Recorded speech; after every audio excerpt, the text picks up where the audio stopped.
안녕하세요, 오유입니다. 오늘 영상은 나이 들수록 얼굴 피는 사람들이 3가지 능력이라는 주제로 이야기 나눠보겠습니다.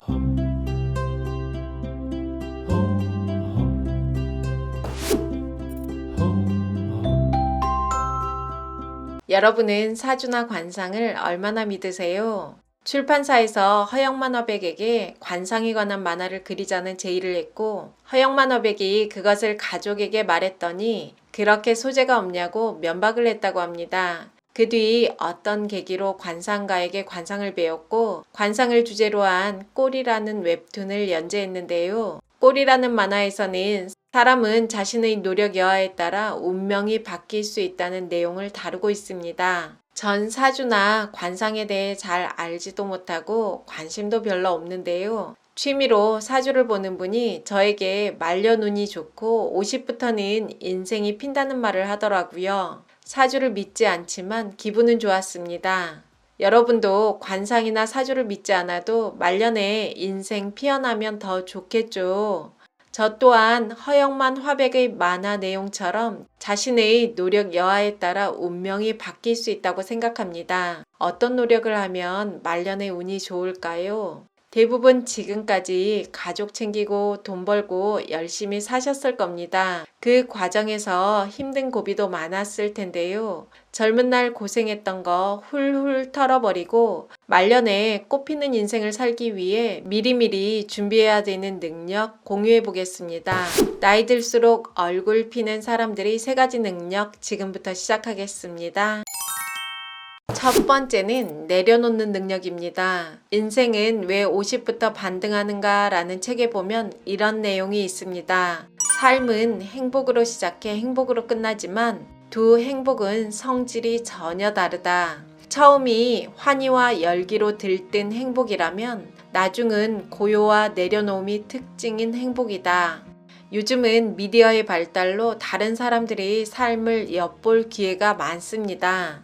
인스타그램에 보면 예쁜 사람도 많고 좋은 집을 멋지게 꾸미고 살고 고급 레스토랑 가서 맛있는 거 먹고 여행 다니고 누구는 뭘 해 돈을 많이 벌었다고 하고 들려오는 이야기를 들으면 다들 잘 나가는데 나만 인생 헛산 것 같은 느낌이 들 때가 있습니다. 나는 지금까지 뭐 했나 하는 생각이 들 때도 종종 있는데요. 이렇게 SNS는 잘 사용하면 소통과 기회의 장이 되기도 하지만 욕망을 자극하기도 합니다. 나이 들어가며 잘 살려면 지나친 욕망을 내려놓아야 합니다. 고대 철학자 세네카는 이런 말을 했습니다. 만약 내 자신에게 상을 주기 원한다면 육신의 욕망에서 정신을 자유롭게 하는 것을 첫째로 삼아라. 무엇을 위해 저잣거리를 헤매는가? 삶이란 그다지 많은 것도 아니고 긴 것도 아니다. 전 50이 되니 이 말이 마음에 참 와닿습니다.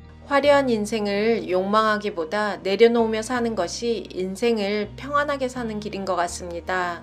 사실 처음부터 내려놓는 것이 쉽지는 않지만 내려놓은 만큼 인생은 평안해지더라고요. 여러분 내려놓으면 나이 들수록 마음이 평안하고 행복해집니다. 두 번째는 소비를 조절하는 능력입니다. 우리나라 노인 빈곤율은 50%고 혼자 사는 독거노인 빈곤율은 74%입니다. 빈곤한 노인들 대부분이 내가 이렇게 될 줄 몰랐다 라고 말한다고 합니다. 이들 대부분은 청장년기에 중산층이었거나 중산층을 꿈꾸며 열심히 돈 벌던 사람들인데요. 무리한 사업과 능력 밖의 자녀 교육, 실직, 질병 등으로 빈곤한 노인으로 전락한 경우가 많습니다. 나이 들어 빈곤한 노후를 보내지 않으려면 제일 먼저 소비를 줄여야 합니다. 지금까지 소비 습관이 있기 때문에 오늘 당장 소비를 줄여야지 한다고 소비 습관이 바로 바뀌지 않습니다. 저 또한 마음부터 소비를 줄이기 위해 여러 노력을 했고 10년에 걸쳐 소비를 차츰 줄여왔는데요. 정말 소비 습관은 하루아침에 절대 고쳐지지 않는다는 걸 뼈저리게 느꼈습니다.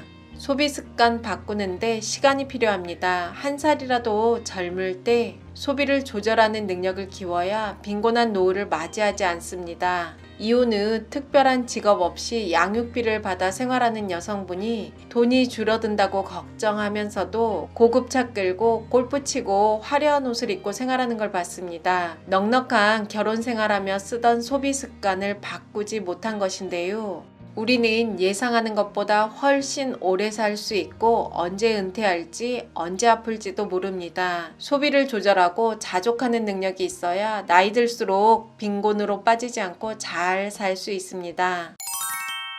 세 번째는 새로운 것을 받아들이는 능력입니다. 나이 들면 대부분 자신만의 가치관을 가지고 살죠. 자신에게 맞는 가치관을 지키며 사는 건 물론 필요하지만 새로운 것을 받아들이는 유연성이 있어야 합니다. 요즘은 변화 속도가 참으로 빠른 시대인데요. 빠르게 변화하는 세상에 어떻게 적응해야 할지 고민해야 합니다. 예를 들어 요즘같이 모든 비즈니스와 소통이 SNS로 이루어지는 시대에 난 그런 거 안 한다고 뒷짐지면 뒷방 노인 되는 건 한순간입니다. 새로운 것을 받아들이고 호기심을 갖고 배워야 나이 들수록 스마트하게 살 수 있고 그 과정에서 일자리의 기회도 잡을 수 있습니다. 내려놓는 능력, 소비를 조절하는 능력, 새로운 것을 받아들이는 능력 키워서 우리 함께 말년은 좋게 살았으면 좋겠습니다. 영상 재밌게 보셨다면 구독, 좋아요, 알림 설정까지 부탁드립니다. 감사합니다.